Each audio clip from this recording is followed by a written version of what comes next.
Ko kore ke u hofanga moa he ngahi tala whatapu ko tope. O ku whatapu atu pa mehe o peni ka ata moa e whainga maari e koini. O e houani ke whahoko atu e tau polokalama ngā maheni koia. Ko e whafangu o SAIONE. Aia ku whahoko ma upe atu pe meheni. I he hoa tāpure lulu ko tope. Whatapu atu ke te ki motolu ko tope. Ho eiki ka maa takilotu. Pea pehe ki he tonga ko tope ku hongu atu ke e tau polokalama koia whafangu o SAIONE ki aoni.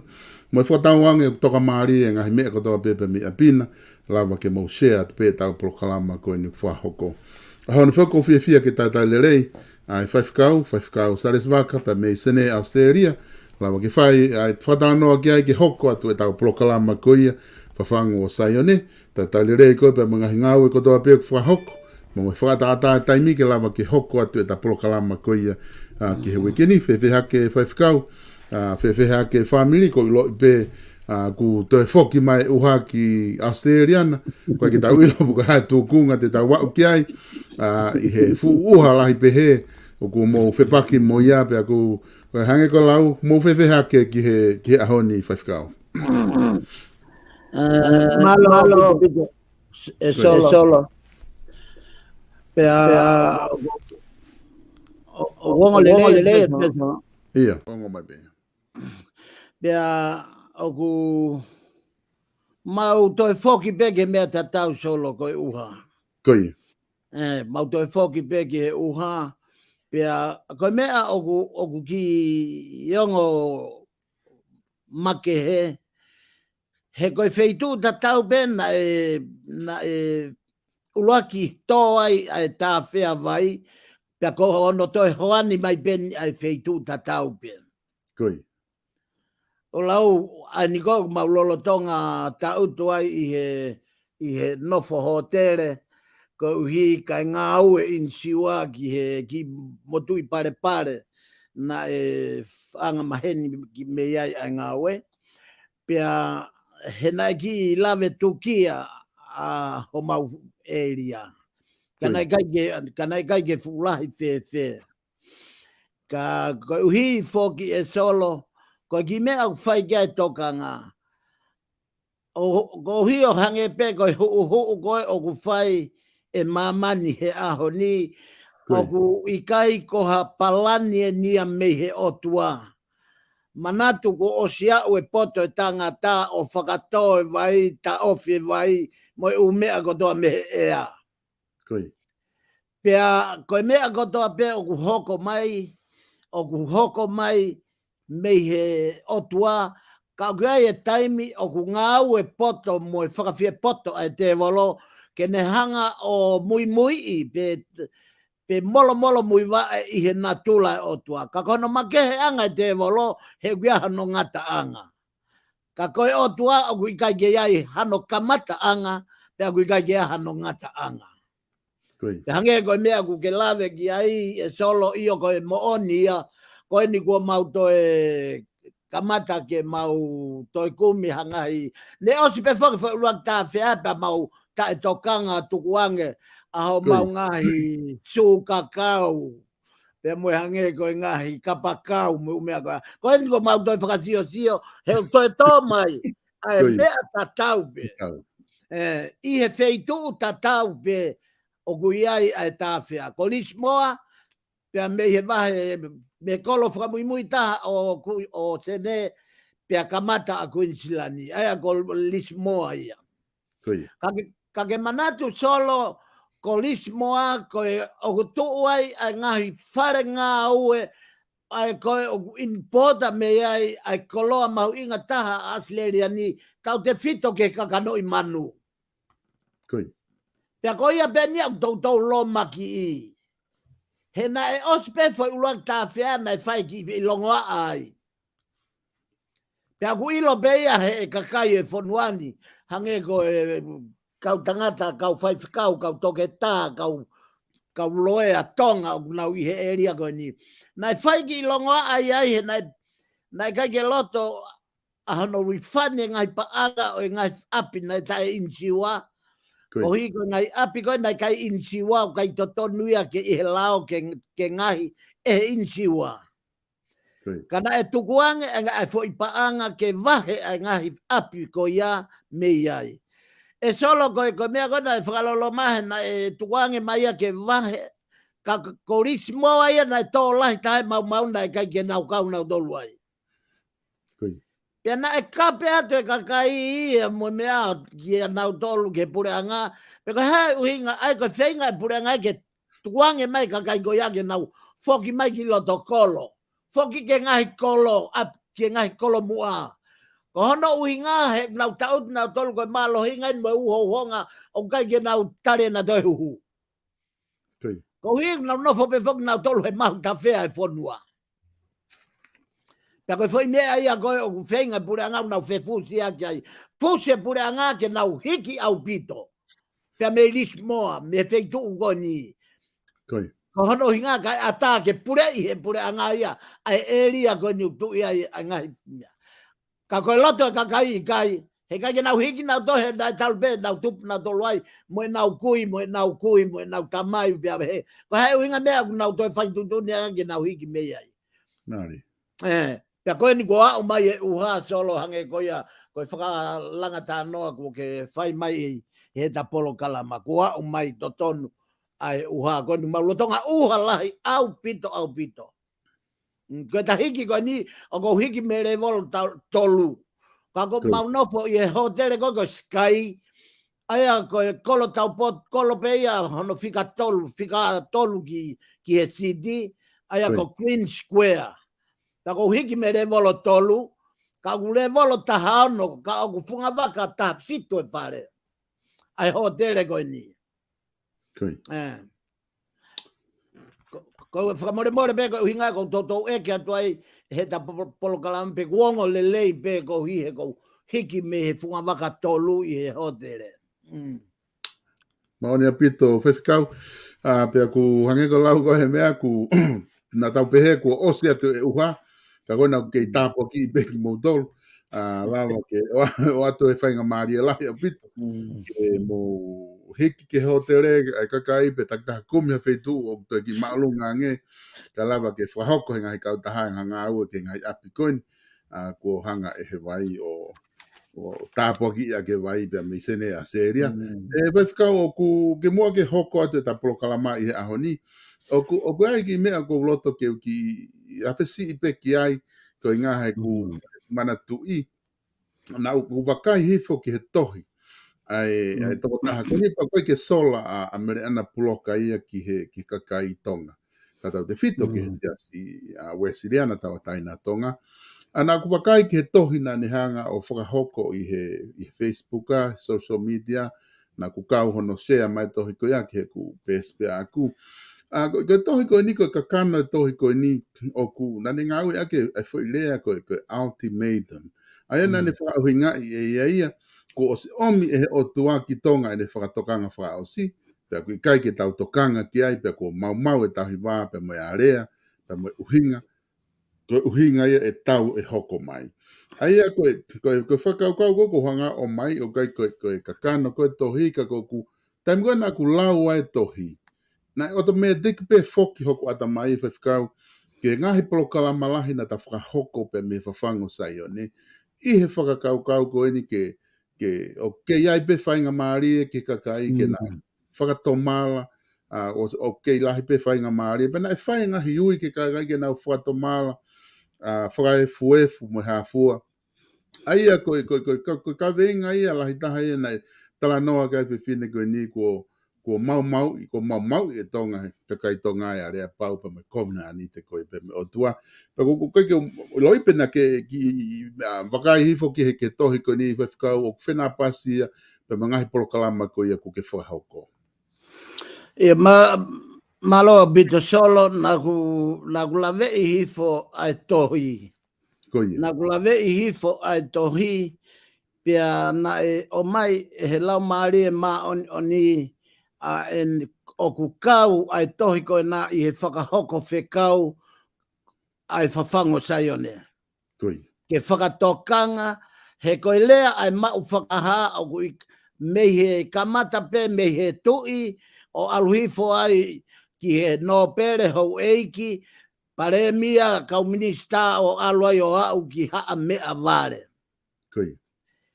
Pea i kai ngata pe ia o piriote i he haa mea vare koe tangata ka autoia o e whakatokanga ia ki hene whakatupu. Ki he kere moe a kau fua pea moe manpuna moe mantotolo he koe rea ia ai o tua tapu pea moe lau maari ma oni. Kana e fuu soki au pito ia i he kakai a hono tuku atu hanga tonu koe mau whakaha. Ko hie kuna wanga ki nau tolu ki he tohi tapu. Ko hono lau e tohi tapu pea omi me iai e whekau. Kai ke whakatoka ngai e nau tolu koe kuonga whakaosi o tau tuu tatou he ririu. Pea koe ririu koe ia ai kurea kia e toi sio eri wahe wa vesi wa valu moe wahi wa. Pea te tawau ke kuonga whakaosi te uriringi hoku lau maari e ki e kakano mo ui kotoa pe. Mo sia ke monu ia ho tau tangata e tolo. Tau tangata monu ia ai tau tangata oi kuonga whakaosi. Ka koe uhi o kunau hanga kehe he koe uhi he koe neau ke kuonga whakaosi koe malohi ange ia lea a mamani mohono koloa pia moe lea ai mate i he angahala. Kai ke nau hanga whakatoka ngai i he taim ta tau pe o ku ata pe ke o tua hanga pe o tua whakaata ai teknolosia ke huma e teknolosia o ne hanga o tataki mai ai ata mai o tangata ka ke whakafoki aki ke he o tua o kui kai ko teknolosia ke pure te volo ke ne hanga tamate i pe laiki e ne mea whakatupu. Ko e hinga teknolosia me he lau maare ma oni he mau whakaha. Ko e o mai ke uma taha mo mawhai o e lau maare he kuanga whakaosi ke ne hanga o tataki e tangata ke whakafoki ke he otua. Ko hinga beia fu mate koni uhoko solo.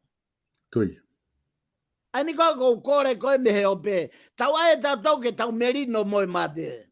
Ka hoko mai pe mate ia he ahoni pa te ongoi e kita kuhange pe ia hapuri atu hoto kai ngā pe hoto whamiri hane alo shoppingi. Mea pengu na kehe ai. He koe alue nia ki he sopingi he kai toi foki mai. Koia. Ka ko tau tolu, te tau oki ai. Koe sopingi koe ni koe mamani, koe alu pea foki ki api. Koe palpore mai a koe anga hala lahi tahai au tohe a honi. Aini hange koe mea koe ke lave ki ai ke tohi. E solo koe tohi koe na, o ki ai e ne kaunga ana ia ki he mau whakaha koe ni ukuta kailanga ki i. Koia. Tai, ko whakampe ka pau e whanongo mai a mere ana puloka, ka whakamatala atu e ne koneki e ne whakamatala, pia moe mea koe ni koe moe fafango SAIONE. Koia. Na iai hoku tuo whewhine, na ke mana tui solo e whewhine ko ia na malanga whakaosta u koe, pia mo ki mautolu koe i he viponi he tau gosi. Koia. Koe maria whaiwhakau koko al wharet palu. Ko mautua whewhine ia. Na e visone whewhine ki mala e kula. Koia. O kun lere takai mo futupenu hina. Hange hakapakau ha angelo. Pea koe ne lere takai i mala e kula mo ne whakafoa e ne tangi. Hange ki ai e ai ha mea lahi hoko ki tonga. Kai kehe, na alo e whewhinea ki tonga. Na alo a whewhinea hoko mautu whewhinea ki tonga. Pe alo atu pe whai ai foi kulupu lotu na e whai SAIONE. Na e lotu ai e whewhinea. Na e lotu ai mautu whewhinea. O si pe ma lotu ai lotu ho mautu whewhinea. Ko hono hingoa ko leilani. Pe o si pe ne lotu. Na foi pe mai hanga ton pe e mere ana puloka, ka pau whanongo mai a mere ana puloka ki he gulea.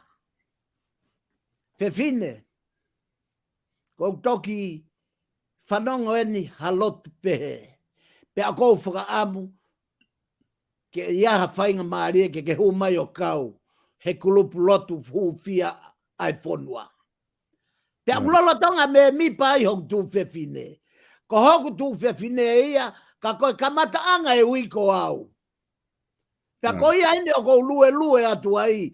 Ai a koe whetau laki eni koe, ai foi visone hong tu whewhine, mo foi mea koe na talanoa mai ai ana puloka.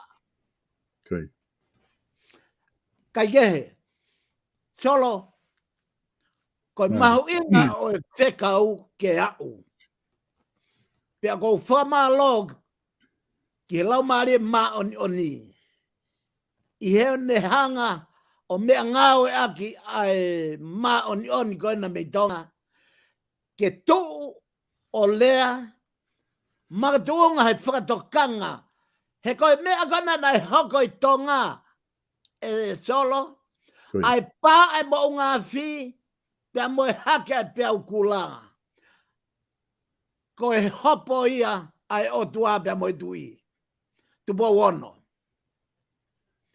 Mana tu ia ta POLOKALAMA na kamata e ta POLOKALAMA e tau kosi na talatu o kui kai ngofua ke hopoi e mamani e tui. Koe tui mohono whare ko nau whare hopo ko langi. Pea koe hopo e na e ui e o tua ke tui. O mai ai foi whakatokanga koe na ai gurea mai ai ana puloka. Pea koe mooni ia. Pea koe wha mooni atu i e huawha e tamai mo e alo, mo e lau maari e maoni oni, koe lea mooni e na me lau maari o e o tua. O kua e mea tatari mai o tua ki ai, ma tonga. Ka kuhanga keha tonga. Koe kusio ia ki e fo i mitohi na whai e ana puloka. O ku tau whawheta i ko hi ko hono fafangu. Kono whakaongo. E ana puloka ki he tonga ko doape. O au ki he whare tui, o au ki he haa mea ware, mo a he gua e whakatokanga e o tua. Maa tonga, ki he whainga taa, pe koe tāpua ki te tau au sia. Whiri bea tonga. Whakatomala, tāpua ki. Tai whakatomala, auha. Malo solo. Mon lahi a pito, whewhikau pia ku whamalo lahi atu.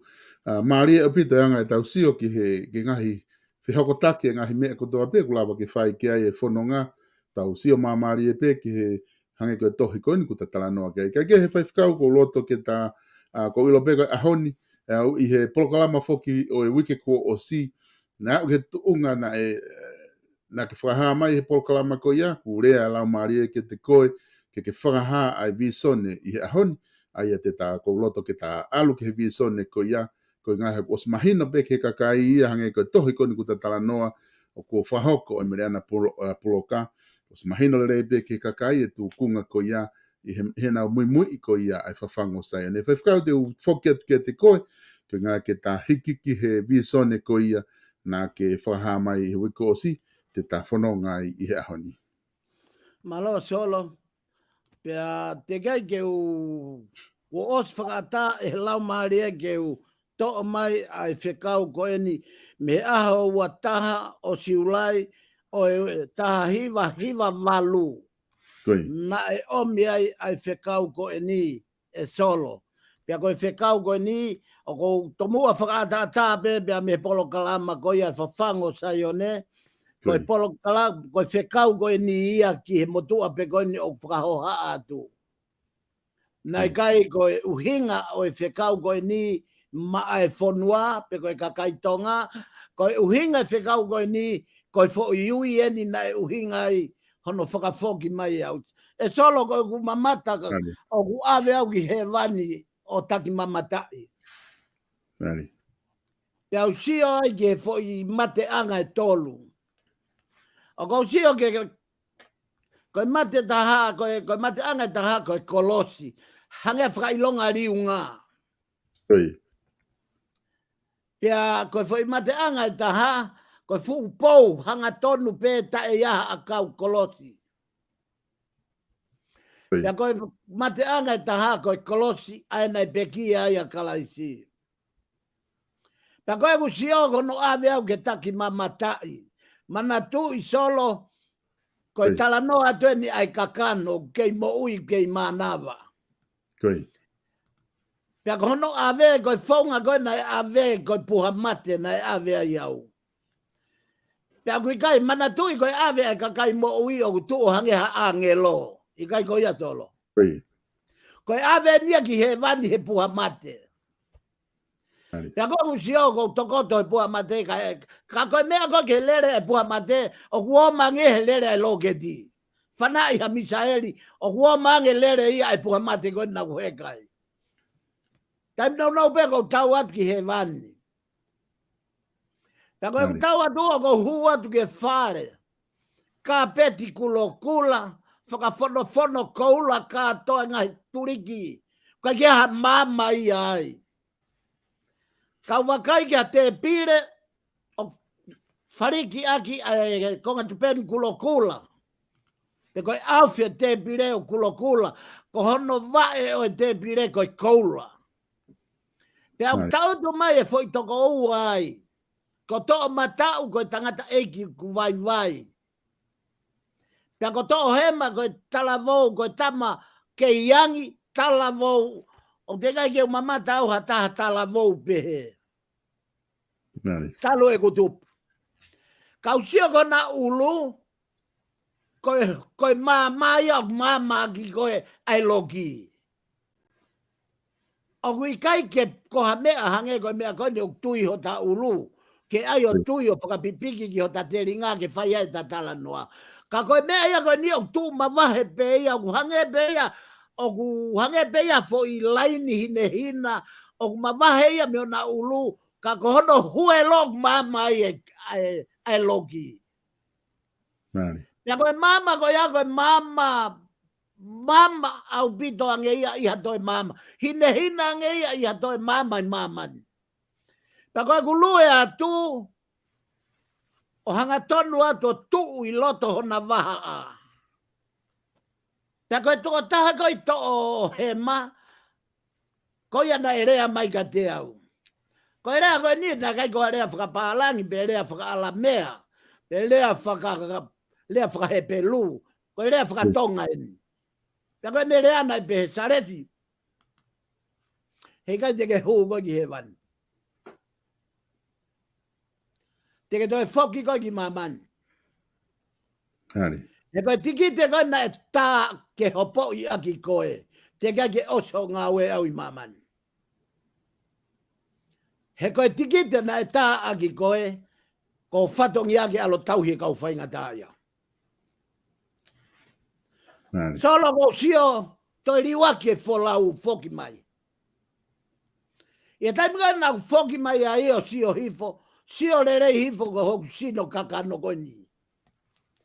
A e kupala ku ia ke utoi huugi ai. Hali. Pe whaka pe wofo ai. Pe koe wofo ko ia o whakama opo e whekau. Na kai ke lolotonga o te kai ke wau ki hoku ui. Ke utau i ai totonu ai otua. Ai nia koe tok whakahoko e he viponi. Koe hinga e nei whakafoki mai ai au. Hali. Ai a koe sio e nia me ta hiva walu. Sai, ta foki mai solo ki he ua afe ua noa. Koi. I kai, whamore atu.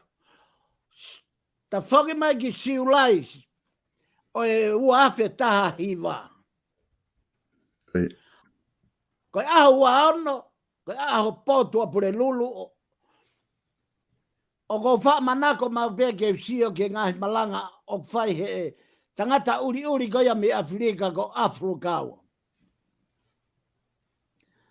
Pea o ko sio au ki laini koe wha hengi. Talu e ku sio e fiafi.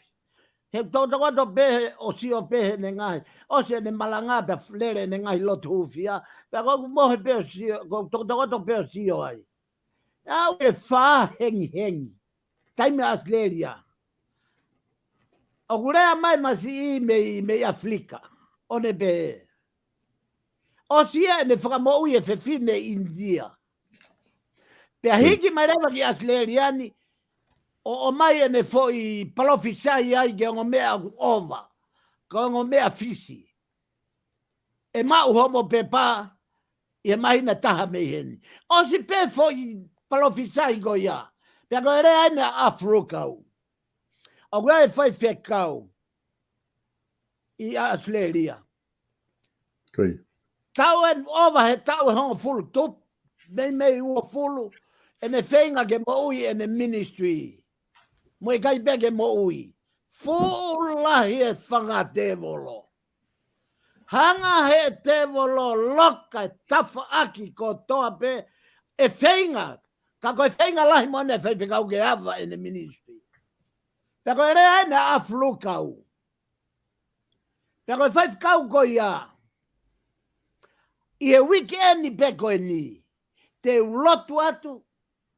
Ke hanga e iwi o otua e iwi o sisu o to'u e seini ko doa pe kai whakawa ho ministry. E solo ospe e whanongo ai whakapapau i au koe foi mea uhinga mai ala aflu kau. He teke kia hata haia e whenga lahi pe he ke awa e ni ministry. Hange pe ia kulokai pe ia kamata pe he family. Hali. O alua tuai pehe kakai ku o siongongo pe ia. O siongongo kovi pe hingoa ia.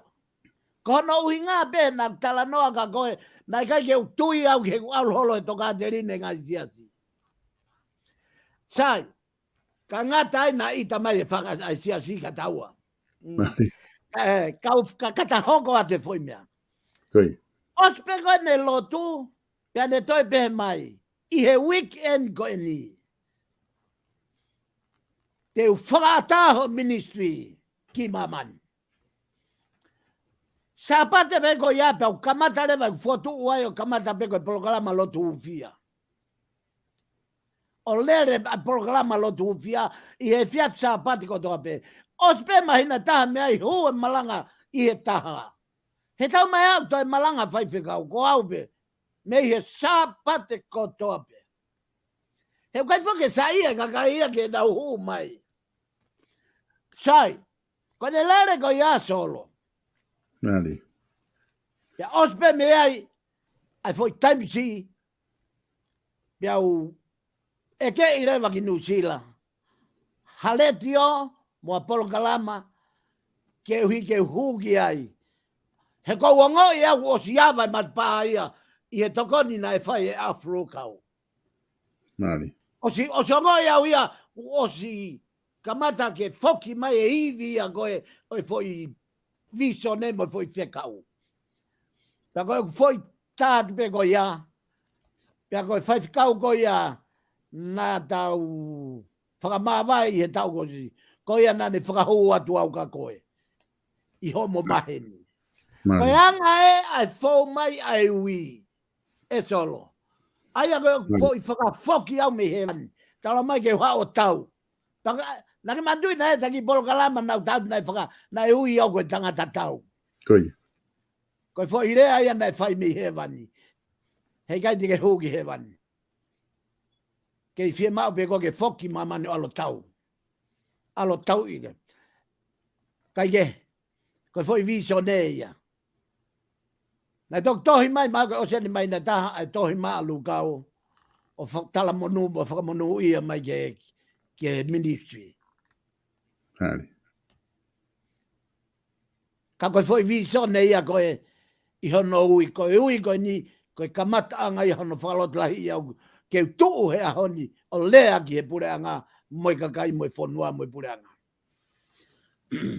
Malosolo.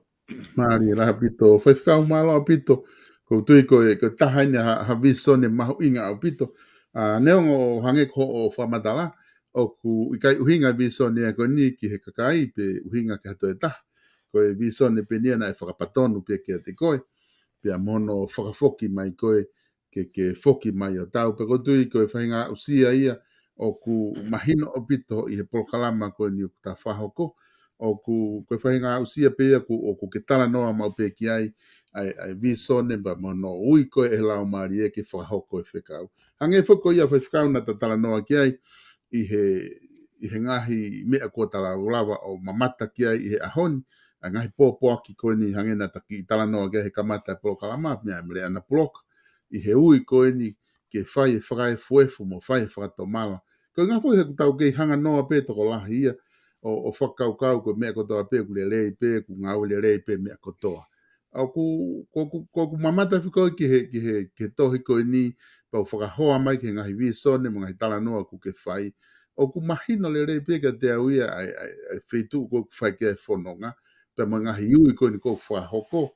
Koe konga koe ni nau whakaukau ki ai koe ngahi visone ni o ku tala noa i mau pe e FAFANGU SAIONE ke whakaau ke kakai koe ni kua atu ki he re volo ki olunga ka pau koe ki au ki ai koe ngā i he tuunga koe ni o kui ai a mire na poloka pe a mo e whatongia kune whakahoko i he kulupu lotu koe ni ki he kui ni. E whakau koe whoki koe ni ko ke whai koe ni na o atu ha taimi ke whai a tau i he visone na ke whakahoko pe koe mea koe a koe whekau pe ke whakahoko to ke whaongongo ai pe koe ngā ko whatonga i ho whamatala taimi na ke whenga ke te whoki ki he sino materie, pala ku ia lahe koe, na o lata koe he fo ialu ki e wani.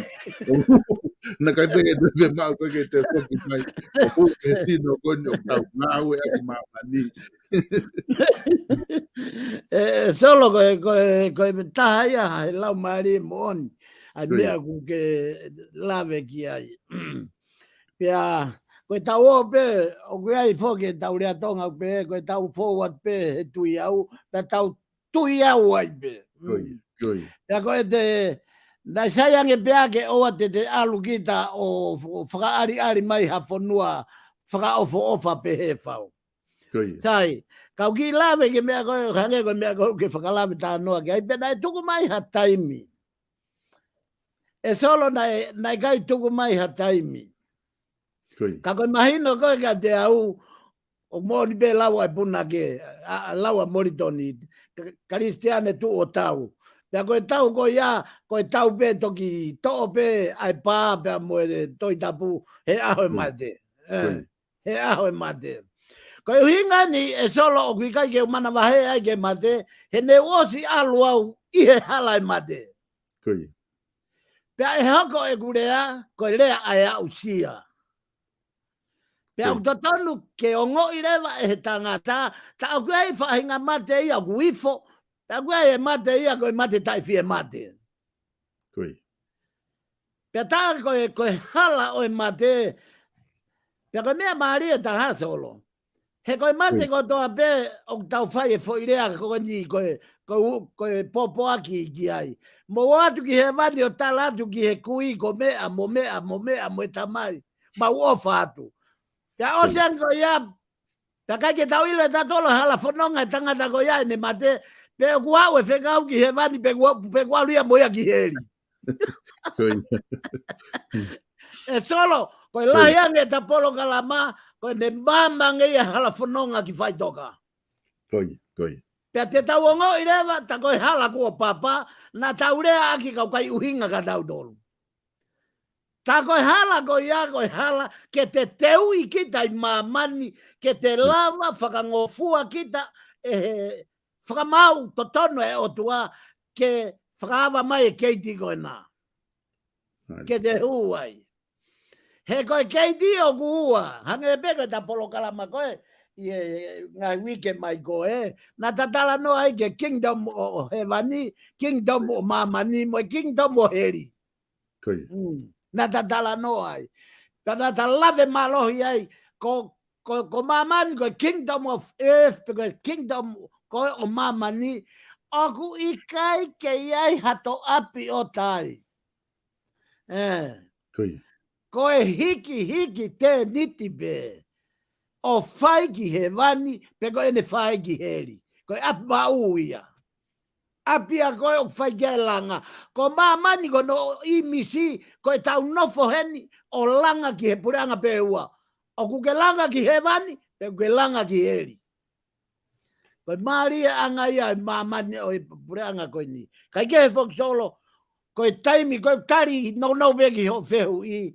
Na kai omi ha taimi, ka ke manatu, ko e taimi o pure o tua, pia ko e kuonga whakao si heni, i he tui a mamani, pia moe folfola, o kurea ta tau pe mamani moe folfola, ko e kuonga whakao si heni, pia ko e tau whanonga ko e ni, mahalo pe ko e uhinga ia, na e whakafoki mai ia au he kuonga whakao si. E ka pauna o mai au he kuonga ta mai mo e kuonga hui, fuoloa ia te toi foki au ki heri. E whewhikau nei ai mate anga na asi ho i he vi so ne koe hangena ki tala noa rega mate anga e tolu koe kolosi.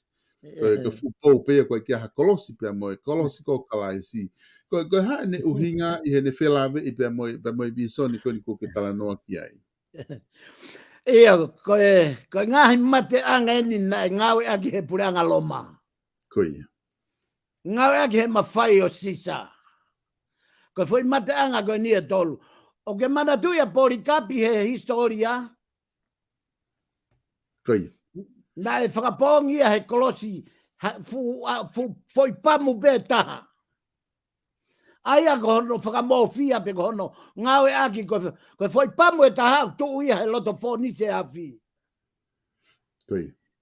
Pia kai ai ha taha o talanga taha ki he ngahi ki a King Sisa. O ta tau pe na tau si lave mai he whakahoko koe hatu i loma i a Sisa.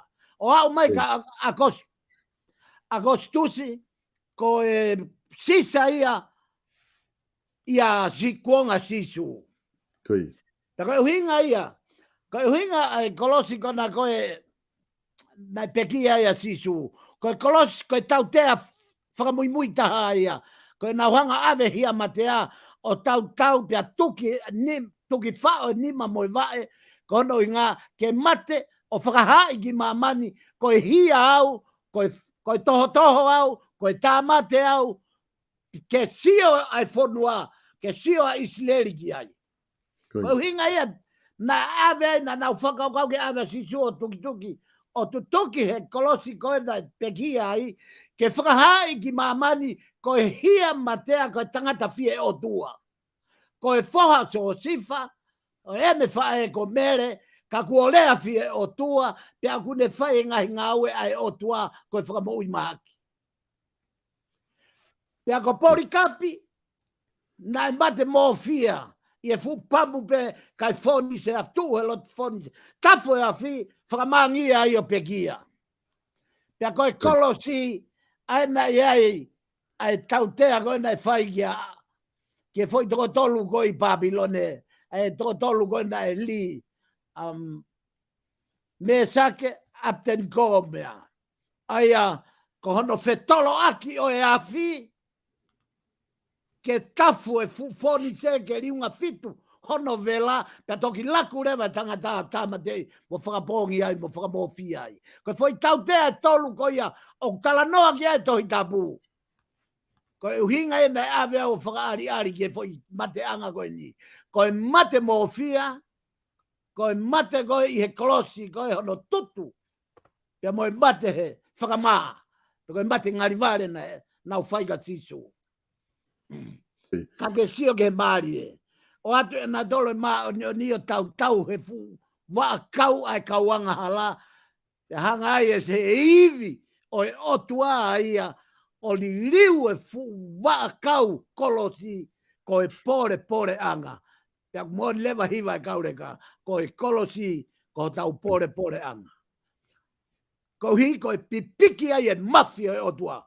Aloato e mafia maoni oni o pipiki he mafia o e te volo pea kai ke haivi e te volo he na fe kuki go ia kai hanga he fu ivi o e maoni oni o li liu e fu akau anga hala mo fu akau ko whakama mo ngari vare ke hoko ia ko tau pore anga ta ko tau mo i anga ia eto e whaiwhikau guai ki whehu i hene o mai he taha ai kau whanonga tau mui he polokalama.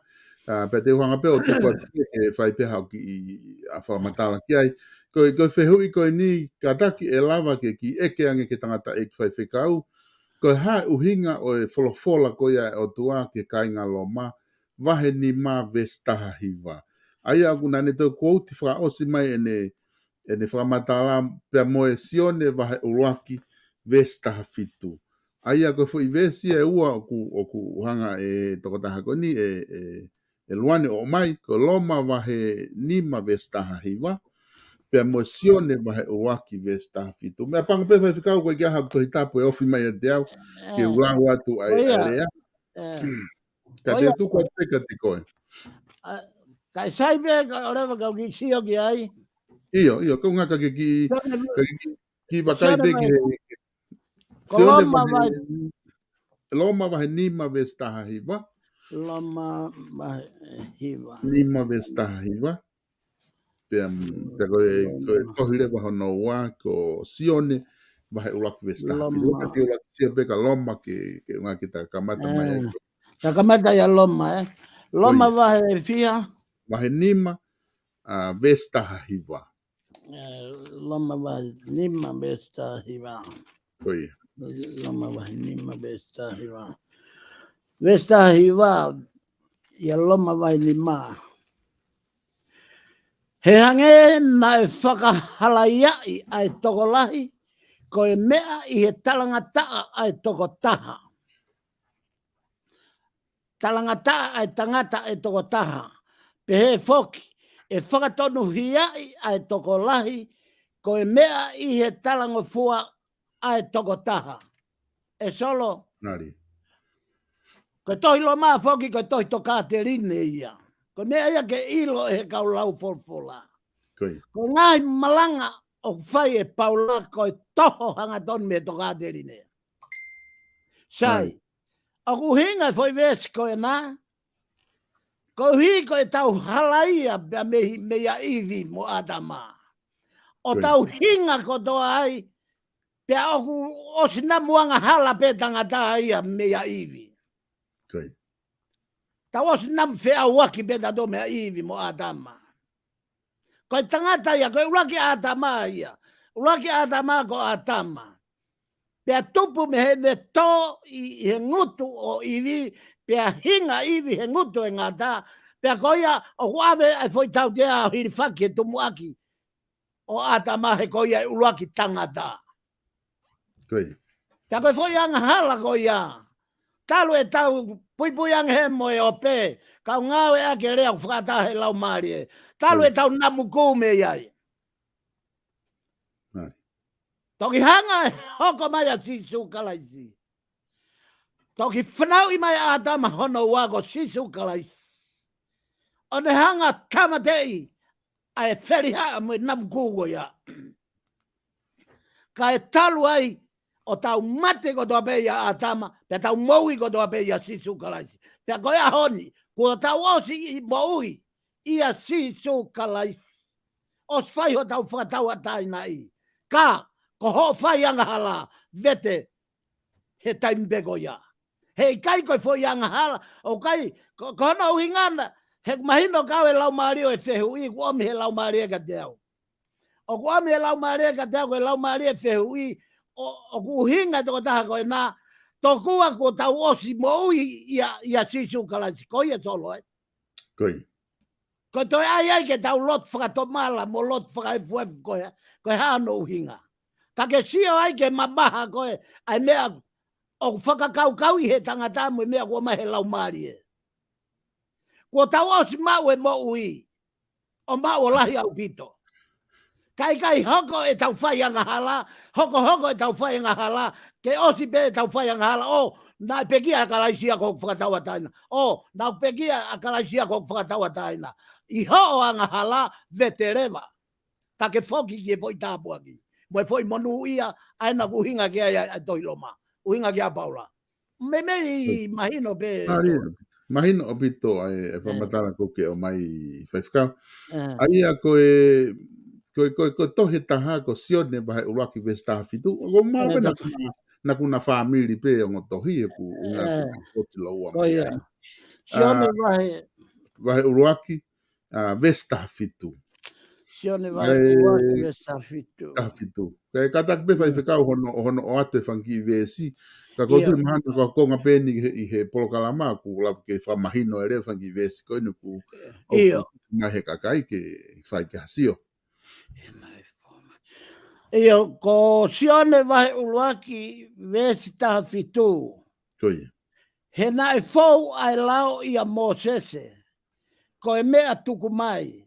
Koe. Ka fau a keresi momoni ia sisu kalaisi. Ko e mea matu aki hiki mai. Foi mea tatau pena tatala noa ia loma. Foi mea tatau pe uhinga tatau. Whakarea ke uhinga tatau. Pea moe tohi koe na taha fitu.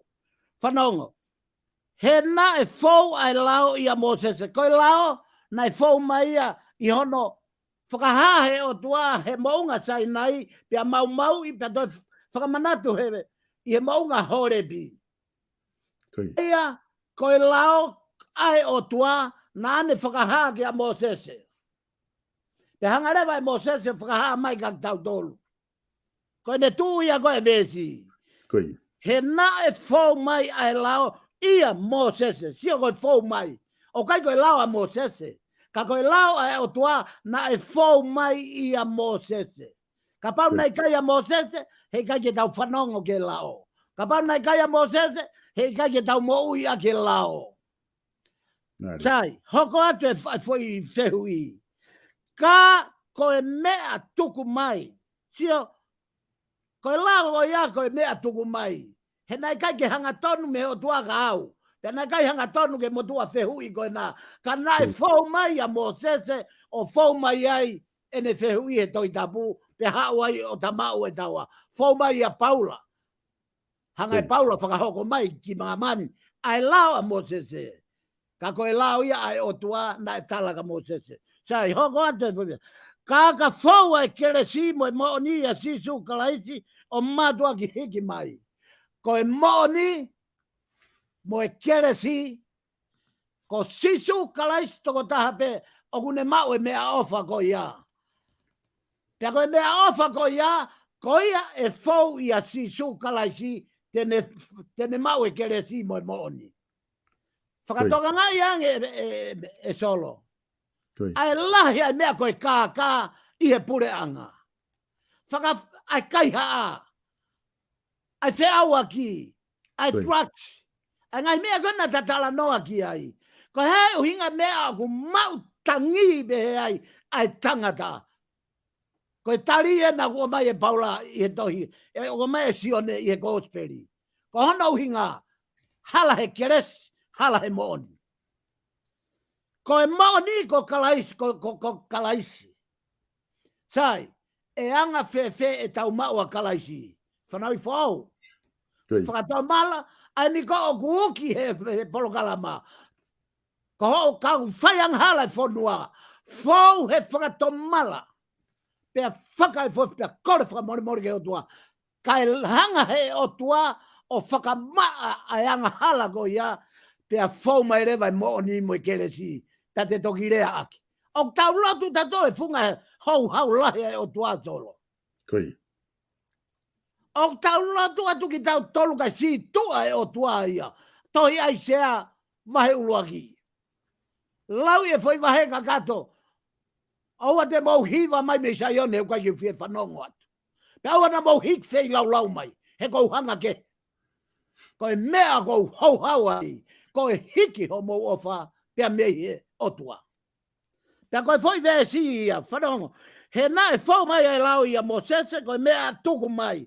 Ko e lau na fau ia mo sese ko e lau ai otua ko e mea na whakahagi e mo sese whakahagi a Paula whakaha Paula ki toi tapu whaha mai au hau mai kakitaua i he ahoni ai na whehu i mai matapure ko na. Ka koe kere sipea mo e mooni ia si sukalaisi o matua ki hiki mai. Ko e hiki mai ko ia ai mooni. O kui kai koe ne hiki fu mai peo ke mooni. Ka ku hiki mai ka koe ke whakatomala. Pa ke whakaifuefu. Pa ke whakamore ho ngahi tono no. Ka ke sinoi keresi. Pa ke sinoi mooni. Lea e mooni. Keresi tu he lelei ko tope ai otua. Malo peku. Koia, mahina pito whaifkau, mahalo apito, ai vahe ko ke hanga o mai. A pia ku langalang ke whakau ko ni ko wakai hifa ho te talanoa koe ke whakatoa mala whaifkau. Koe palakala whakaosi koe tohi koe na whakahoko aini koe na te talanoa ke kamata. Na pehe e mere ana poloka. Te ria na ato mui hata. Whamiri pe ko hakakai tonga, pe i tongani pe ko muri. O kou nai atu ke whakahoko atu e-maili ko nika ki nau tolu. Whakatomala pe tafoki rewa whalala kakato ki o tua. I heo moui, he miniti ko toa pe aho. Whai rewa aho ni mo o pongpongi, te ria na ki tō mui. Whababatu moe ofa moe hufia, mere ana ploka. Ai ko konga whakaosi eni, ko uat pe au ko langolango ke ngai whamatala koko ke whahoko whaifkau. He ko tui o kuna palareri tatau pe i he whakaukau koe pe moe uki. Ke whai ha whakatomala rewa pe a whai fuefu ko ngā koe ahoni. O koe e whehu i heni o mai whaifkau, ka kouti mahalo koe ke taha koe ni whai whehu koe ni, mahalo ku kai ke natula pehe, ko ngā koe ke na kai ke kau i he konga ta talanoa ke ai, whehu i mai taha koe ni i a siona, ka koutui mahalo whaifkau ke tuku pe te kapau pe he ilo pe kapau te ke loto ke o atu pa kapau kai, pe tuku pehe na kai ke mau au ke helere e polokalama na ke talanoa kau ai a siona. Ka koe ngā whakau koe konga ia ku o wao mai kia e polokalama i ahoni, ka koe wakai whake ta taimi ku mei osi ka te utuku at peka te koe, ko ilo i pea ku ai whama opo maho inga, ke loto ke whama opo ke ta polokalama, pata toki hoko atu rehe wika hao. Solo koe hae whehui kona kia siona. Oh yeah, okay. Koe whehui koe ni kia siona o mai ia e toko taha ko ofa, o ne pea mai ko Matiu vai taha ua vestolu valu moe whanoa. Te koe whehui e whai whikau, na e mate a siona. O te tami ke whai whehui a koe aki ni nive. E ok. Koe tau tala noa he toi tapu. Ke whakatoka ngai mea koe, ai ngai whakahu holo. Koe. Koe toi tapu, o tohi pei tua koe toi tapu kātoa. Pea koe toi tapu, te tau tala noa pe toi tapu. Manatu ko siona koe tangata evangelio ia. Koe.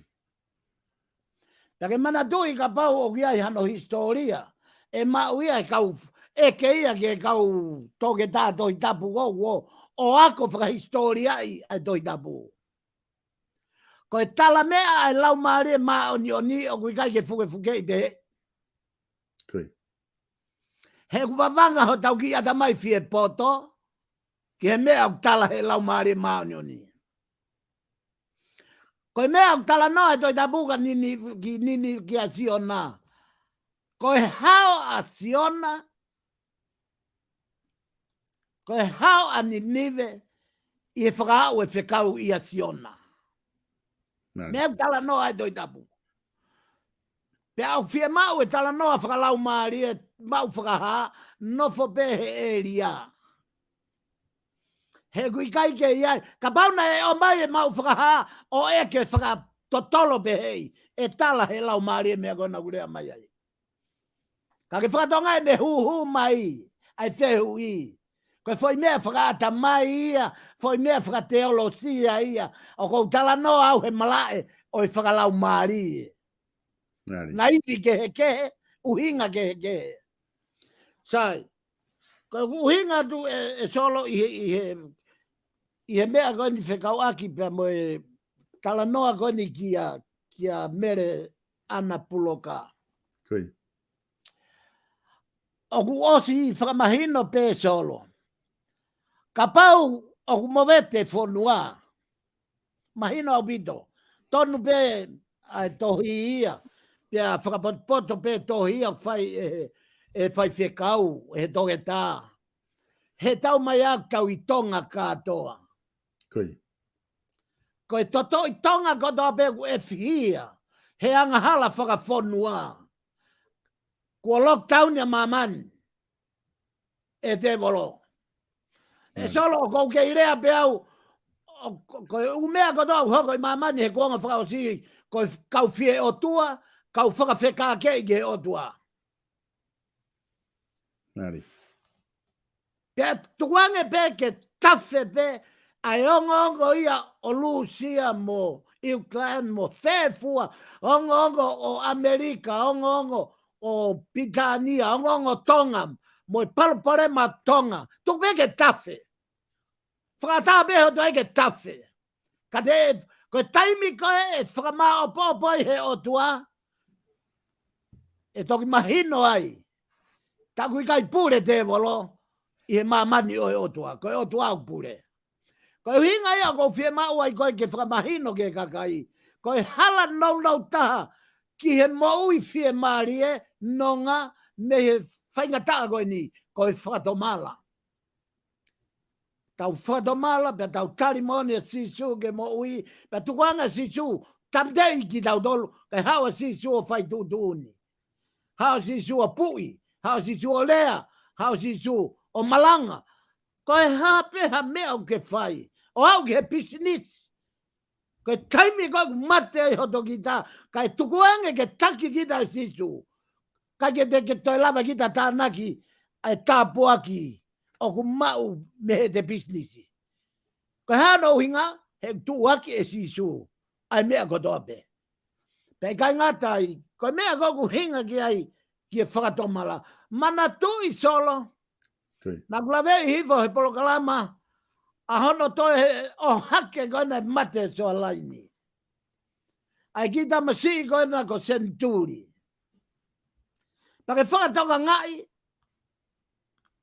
Na o mai e ulaki o ngongo ko e mate mō fia i he soa laini. Whakatotolo i he mau nei hoko e whai toka. Moto e ulu, pure e ulu ia. Whakapapau i ko e tamatei. E solo. Ko e tae ilo e u keisi ko ia. Ko hei o tonu ke ne whakatomala i.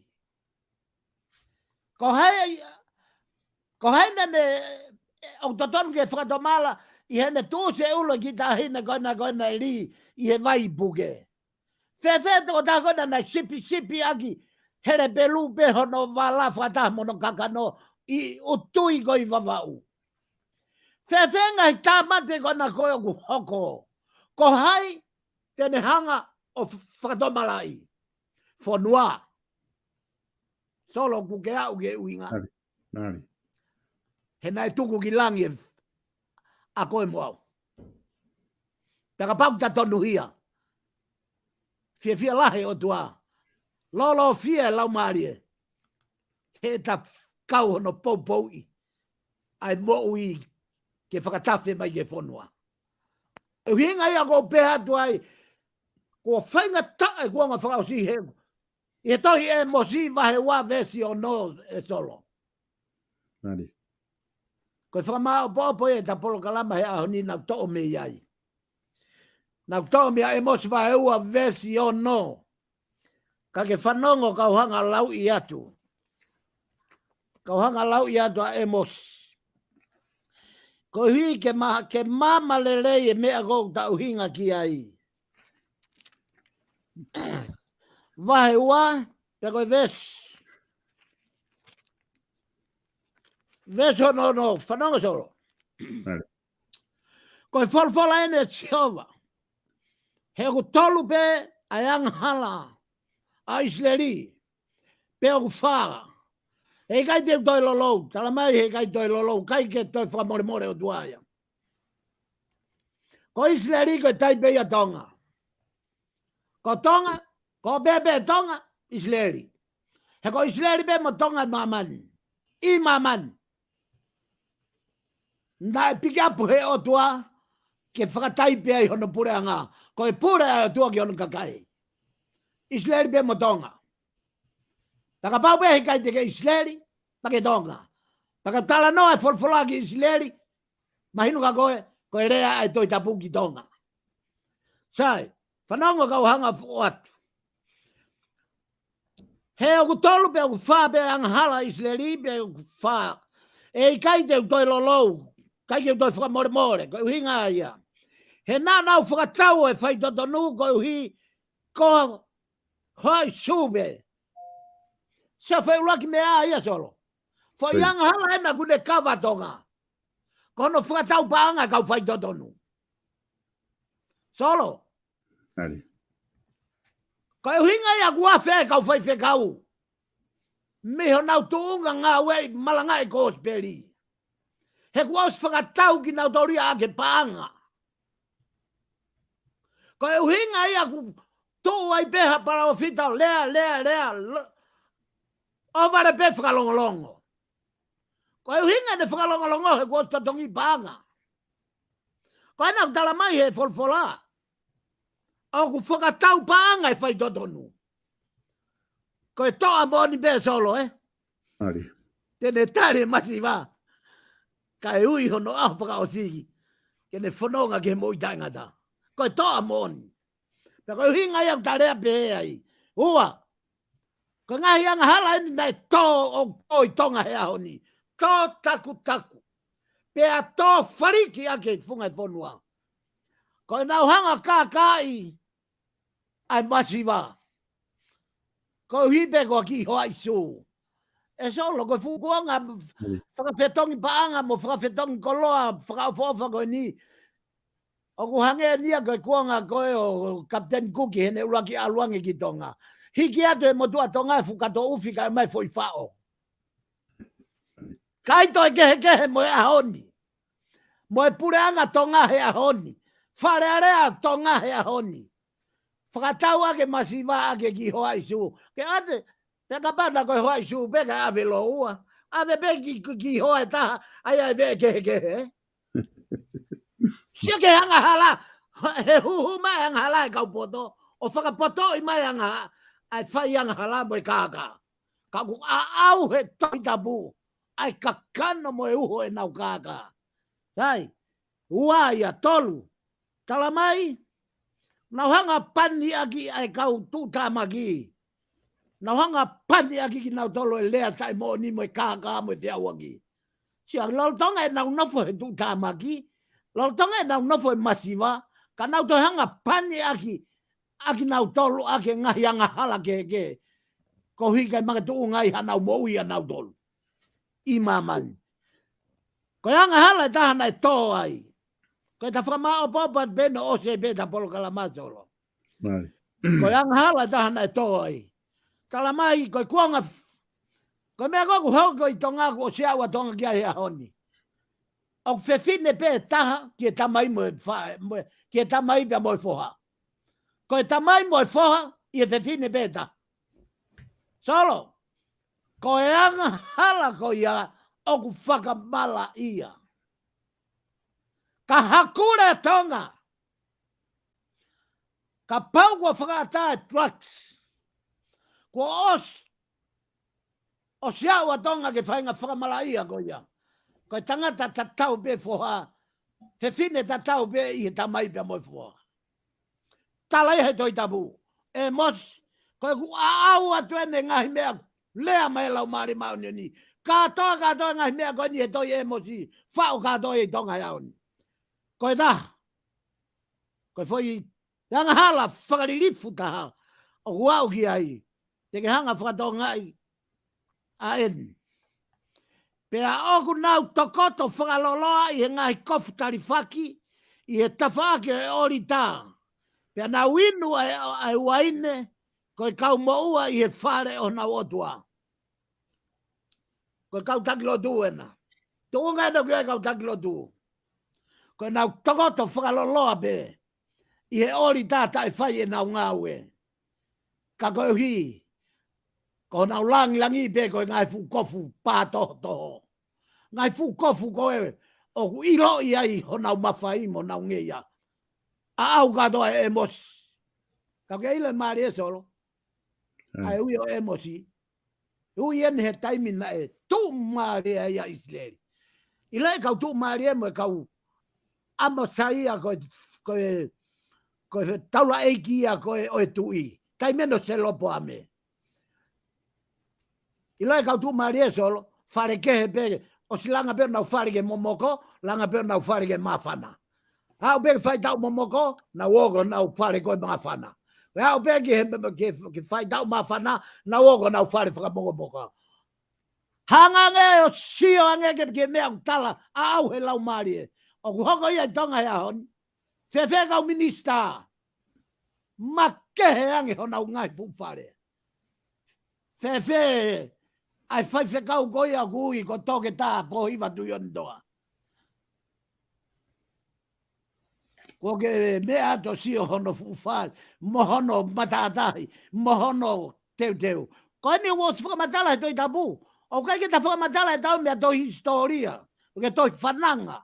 Whamatala he toi tabu. Ai kau tō maari e nau ngau e pango ake iwe kau masiwa. Langa ake nau ngai whare. Minista ko toa pe. Kamata me ai. Hono save ai. Pe kumone mea kurea mai ai toi e mosi. Tala mai. Na e ita e motua whaiwhekau whakatui. A amasaya. Tōri a e mosi. Whekau a e mosi. Poki ki te koa. Alu ki te koa, alo whai ai ho palofisai. He koe whanua ni ai tui. O se ange koe mea ia ku hoko e hao ni. Fia lau se tā maa polokalama atu me i muri. Ka tā polokalama i tonga, koe whawe tahe tarisone ko taua. Pake sio ke foi mea koku hoko. Foi tau be honga fulu. Whamoni e Israeli. Ta nau liu lewa e nau whaunga. Ia toi whoki mai e o tua. O piki apa Israeli. Nau piki nima pe nau more ang hala Israeli. Tau e honga fulu. Ka tau ene fia. Ai lea. Ai longlongo ambo i whakatokanga. Whau mai he ngahi mea o natula. He koe o tua, oku heka mahe a whaa. Oku hala mahe pe au. Oku hau he kita. Ka siake he whakapota o tua. O ka kene laike whare whau lao o laku ki tahi. Ka neanga peo hiki i peo tuku hifo whakarere i peki lalo. Koe foi whekau solo. Nari. Kau totonu ke analaiso foi whekau ke au. Pea ilo pia me he doi tapu. E solo. Koe hinga ia. O kou whakamua i ke ta lue atu. Po hono hinga i he tala mea. Ai lau maari maani o ni o whau he doi tapu. O ko wilo o ko hinga i he kakai toi tapu. Ko ke taimi ko ke na hanga toho ai ke ki he lea a mau whakaha ke he lahi au pito. Ka he kai ke o mai ha foi whekau ta e whakaata mai he toi tapu ko e whekau ia me lau maari. Whekau e me otua. O hange koia nā kulawe ai ke poi bitone, hono whakafoki mai au mi hewan. Pea koe koe whakafoki mai ia, o koe koe whakafoki mai koe hena kua lau ma fusino kakano. Koe. Koe fo i lau maari, na e whai ake a taki mamata. Pea koe uhinga ia solo, koe mate he a honi, ai no kou tau whakatokanga atka koe. Ka iai peha pongi pongi, ko ke mateu teu mai ko ava mai, koe fu sea peu ta utu atu ai, solo manatu ke he tangai Polokalama, koe taimi pea atu ai ke alu koe alu ia. Ka kua falala ke lau maare maunioni. He ka pauna ne whakafoki mai au. O ko falala ke lau maare maunioni, mo ene whaito tonu, pea mo ene kelesi, pea mo ene mooni, o hange koe whehu i gana nai whai mai. Kua pau ke lava ai tau lelei. Pea kua pau rewa ke hirifaki hoto kalauni. Mo hoto whakalangi i he atamai. Pea sei kutpai ki he. Mamani mo hono ngahi. Meri e mono ngai polo uto. Ka tau whanonga ke moi au taingata. Pea au taingata. Solo, mahalo ko e katoa peia ki Polokalama ku ta whai he whiawhini. Pea o whapoki atu. Malo pito, whaiwhikau pe kua malo lahi atu i he tala noa maho inga koe ni ku ke whahoko he ahon. Ku ke tala noa whaiwhikau ku manatu whoki ke he tuu koe ia o koe inga he tāpua ki i he wholofola hono taimi o kuhangai i he wholofola i he otua pani ai ngahi tui i he wholofola o asi whoki ai whaiwhikau. Pea ku manatu loto atu o ku tau kei monu i e tonga koe ai ho tau tuu. Wai mo tau kau ho e ki pa mo kau taki e whanua na ta taki ki tau tolu tau tala noa ki ai o pani ki nau tolu e o tua ki whai whatongia o ku manatua mau pehe kau whanongo ko halanga o iui pia mo e visone koe ni ko omi he lau maari e alo pia hano halanga hanga tonu ko i ngā wenga hi whehu i heni whai whikau o ku o mai ka ku o si whai pe toka i he kau whanongo na u kore mai pe o atu pe mua ki whai whehu i koe ni ke whai whikau to ki hoko atu i he Polokalama wiki kaha u ko ngā ku ose tau taimi. Ku wha malo atu ka luan kailahi pe mo ki mo tolu ko ia ku mo whai e toka i ko ia o ku tuku mai pe na tolu ki whai whehu i ko ia ai a te toki hanga pe o seni atu konu ku aspe ko ni ko sione wahaiono vesni mataha ko ha uhinga ita a sisu i he rea ko ia ko ha uhinga ku hulu i mai ke la ke ulawa o lau i atu. Aia ko sione waheono vesi ni mataha ai mea ka kune o mai pe ia ke toki whai kia hasio i he wike kahau. Ko ha uhinga ita i kau siu i he rea whewheka a sisu. Aia mako i whai no pe ia o mai i he sione waheono vesi ni mataha. Aia ko ha uhinga na ita i kau siu he rea whewheka ko a sisu. Ko i whai i lewa hono. Ko vesi ni mataha pe solo. Ko ia. O asi i sione vai ono. Vesi ni mataha. Vai ono vesi ni mataha o asi ia. Ko au be ko ma o mo ui. Ai ane aluhifo pe me he langi. Ka pau e kai e hataha me he ma ko e ni. Tene mo ui pe o ta ngata. Pea ko ma foki te o atu ko ho kakanoia. Ko hi ko mo ui a mamani. Ko ia?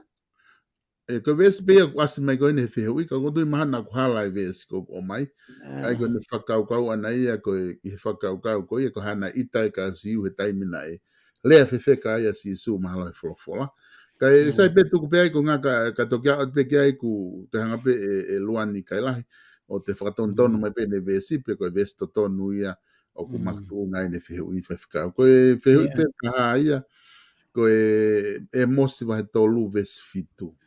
E mosi va tolu vesi fitu. Vesi fitu,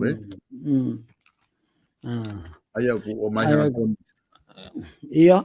Ai ko mai hanga tonu pe wheu ia ko ni ai whakau kau ko ni. O ku iai ko ha palofita mo oni mo ui he ahoni. Ai ko ka rongo fui whakau kau pe ai ua te tatuku ak he ahoni. Ko tui te tatuku hoko atu ki ai i ta Polokalama ko ia i he wiki kahau. Ia, malo bita solgon na si o hifo i e mosi vai tolu vesi fitu koia. Koia. Seuke, tala e hai e fai e Adonai si hova ha mea. Ka tene fuke ki ene kau tamai o eki, ko e kau palo fita. Ai mea kua tutu uni. E solo koe mahu inga ia o i kau tala whekau. Koe mahu inga ia e whai whekau whakatu i. Koe mahu inga ia o i kau whai whekau kua pani. Aha whai whekau pe. Mahu inga ia e kau se tuata, kau malanga. He koe tangata malanga koe pani. Pea koe o mahu inga foki ai kau tala whekau, ke na ua mo e whekau o whakamatala hanga tonu e whekau. E solo koe ki mio i pe e whekau, o se ia me whinangalo e otua. Ka ke whakatonga i seuke, tala e hai e whai e Adonai Sihova ha mea. Ka tēne fuke ki he ene kau tamai o e kiki, koe kau palo fita aia kua tu uni. Koe mahu inga ia, i e toi si o pe, ta ki tu uai kau whoke toi si o pe ke ne whakamama mai tari, eh? I e toi si o pe o pehe ai e si o pe. I e osi koe ai whai ngata a. Pea osi koe ia pa tāpua ki a si o pe o liunga ua. Pea toi maui fuoloa a si o pe. Toi ange mga i tau lahi. Pea koe whakatoto e na koe whakama opo maui a si o pe ke peki a. Pea tok pehe mai e si o pe. Pea ko eni o koutu i e funga o e fuefu mo e fu. Aia, pea te toki mata a eloha. Sai, ko uhinga ki foi vesi o pe. O tau sino kakanoni kai ta lava ke tau sio ke lau mario o tua. He koe tangata ki tau dolu. Pea kui kai au pito ha tangata i maman e lava hono kanoi mata whakamateri e o sio ki he lau mario. Ka o toki tatala pe ai lau marie, o tua koe lau marie, e lau mario e tangata, oka, more pe auha ai kakano koe ni. Ko hinga si ope. Ta mai si ope koe ne toki lako e fu, mo e fu, i e sino kakano, ko e toki mata ia a eloha. Ko e toki mamata ia ke otua. Sai, foki mai leva ke foi vesi. O huna whena pasi leva mo e vesi koe na. Kanata toho mia si ope. Whakatonga iange. Seu ke tala e hai e whai e Adonai Jehova ha mea. Ka tene fuke ki ene kau palo fita. Mene kau tamai o eiki. Ko e mea kotoa pe o ku fau me finangalo o e otua. Ku osi ai pe ene kakai i e tau tangata kotoa pe. Solo nake manatu ke ta ulak polokalama ki moa pe ka matana ku lave atoa ke mea ko ia. Ko e ui ko e o tonga ke ia ha palo fita ai. He koe tui kotoa pe mohono palo fita. Whakatotolo a Isileri. Te kia ha tui ta ia hano palo fita. Koe ne pekia pea palo fita. Hanga o tua whai mo ui ha palo fita ke nofke te whake tui. Ko hana uhi ngā. He koe palo fita ko ia o kune hanga o tau whetuku mai ai whekau ke whakama oni ia ke tui. Pea tui lewa ke mo ui ma oni o rea ki hono kakai i e whonua. He koe ma oni ai kakai e whonua, ai tui, koe ma oni ai kakai e whonua. Pea ka anga hala e tui, koe ne whonua anga hala i whonua. O ke whakatonga ngai, e ne whetau laki ai ngo fwoi whakau. Pa koe kuhinga ki ai. Koe kuhinga ki ai. Ai mahu inga, o fwoi vesi, tala hei e whai e Adonai Jehova ha mea, ka tene hanga fuke i hene kau tamai o ekmo hene kau palo fita. Musia ke ofa e otua. O kai ke ta foki pe otua o whakato e whakauha. He tau mai ate tau ilo ai finangalo e otua, me he lau maari e, i he taimi o tau kakano ai, pia malohi angi fefusi angi, tuku ke he ka pau mo iho tau lau maari e, o mate ho tau kakano. Pea e lava rewa o sio whakalau maari e, lea whakalau maari e, ilo whakalau maari e, whakaukau whakalau maari e. Ka ke whakatauka ngā i ange, Kua pau ke fau mai i he palofita pe koe ne tangata tala whekau. Manu ia tonga solo. Nari. Manu ia tonga he na talu pe me atu pau luaki, ko tu pau luaki na tui mo palofita. Pake whakatonga ngā iange. Nā ne whai ngau whakatui, pa ne toi whai mo ngau e whakataula eiki. Pake whakatonga ngā i lewa, pe hoko mai ai. Ko foi taimi nai whai ai whai ngata ai atu paua, ai nai whakahea i ai kakai mo tam seimo. Awe ki nā tolo whakauha, ko hiko siat whakaongo. Sai, toi whoki mai pe foi keresi ia. Moi foi mooni, moi foi maoni oni. Toi whoki mai pe ia tu pau tolu. Poke fuoloa moone foi moi maoni oni. Pene kai peke malu e a. He ku malu a tonga he lotu ai tahine kuini. Pea hao hono fonua, hao hono kakai. Ya mai ka tu pau whanga tau whanonga pe mea tatau. I foi taimbega na ho mai asi aina. Kamata e tau longo a. O hao peke whare tui. Pakapate ke hanga whakatonga ngā. Humbai a tupau ni ma. Ko osi tupo e fu akau ai trucks. Sino, lau, asi mo e fua. A honi, tau fiu hono whenga. Kaka hono mo ni be o naia solo. Nari. Kono mo ni ke whakamako pope tau mo ui. Aki pe ia fo ilea koe whakatomala. E koe whakatomala, e hanga e o tua whakaaua. Koto kotoa kai kamata fo. Kai ke toi huri hame e tonga o siaa. Kai toi siaa hame e tonga. Kai hano hinga. He nau tala na toke whanua lotu. Kau kai koe whanua lotu. Koe whanua mo ui whakalotu. Fie mau ia ke tau mo ui lotu. Lotu tu o ua, tu o tolu he pō. Lotu ke o tua. I e mea ko tolu. Solo koe uhinga ia ki foi vesi. Nari. Koe uhinga foi vesi. Koe mea ko toa pe o fina ngalo ki asi hoa wa. Koe whaunga pe, koe hala pe ua tene fau ai. Fau hene kau tala whekau. Fau i hene kau pala o fita. Pa koe uhinga mahu ingai ke nau whakawai vai. O whanongo ki hale o whakapala o fita. Kai whakafoki tau tolu he reo whakapala o fita. Ki he o tua. Pea tau toki o ki ai. O fie ai. Moho tau hako. Moe kele. Moe whanua. Pea lau ai ho tau maoni oni. Ki e pure angata. Malo pito whaiwhikau.